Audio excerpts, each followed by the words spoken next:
Our world is constantly in motion, ebbing and flowing, coming and going, but very rarely stopping. With hundreds of students flitting from class to class, our school is a flurry of motion. So it really becomes an inconvenience when that motion is interrupted. This is my project titled, What Happens When I Stand in the Middle of the Hallway Like an Idiot?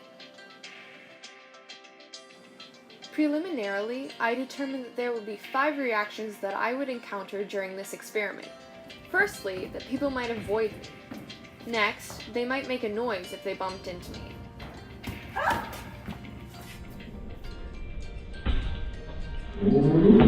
Thirdly, they might be polite and say something along the lines of, "Oh, sorry."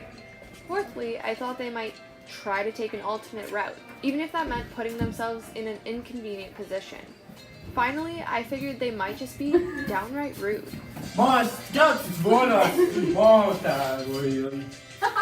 Originally, I had intended to recruit other people to perform this experiment with me, as my results may have been skewed due to the fact that I am a tall, grade 12 female.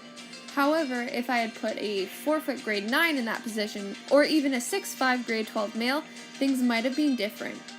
Unfortunately, time didn't really allow me to look into these possibilities. I initially conducted my experiment on 3 separate occasions, standing on steps during Block A transition period, near the entrance to the CAF at lunchtime, and at the end of Tech Hall as people were leaving to get on buses at the end of the day. This gave me a variety of categorical data. Based on my previous experience walking the TDSS hallways, I hypothesized that the reaction I would face most was rudeness, and that I would face it most at lunchtime. Over 3 days, in 3 different locations, I did a total of 9 different trials. I interacted with about 196 people, 43.88% of which actually avoided me, making the numbers in avoidance the most frequently recurring reaction. Then as follows, 26% chose alternate paths, 13.27% were polite, 11.22% were actually rude, and only 6.63% made little noises when they ran into me. So, strike one for my hypothesis. After reviewing this, I decided I really didn't have enough data to work with, so I went back out into the trenches.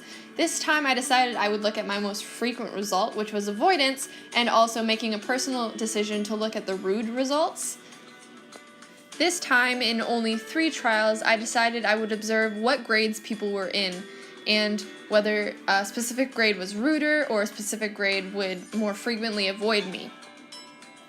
I discovered that grade 9s tended to avoid me more.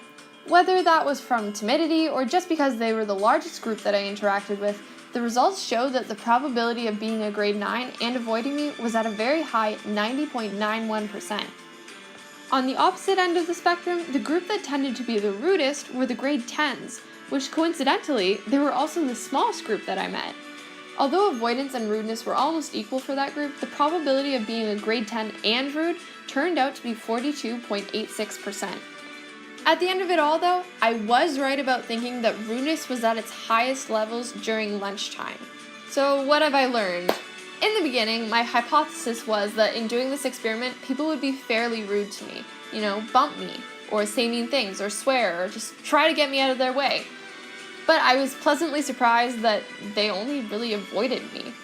And I'm sure that this is in part due to the fact that they could easily walk around me in the hallway. If I had a narrower space, or if we had a larger student population, I'm sure that the results would have been much more different.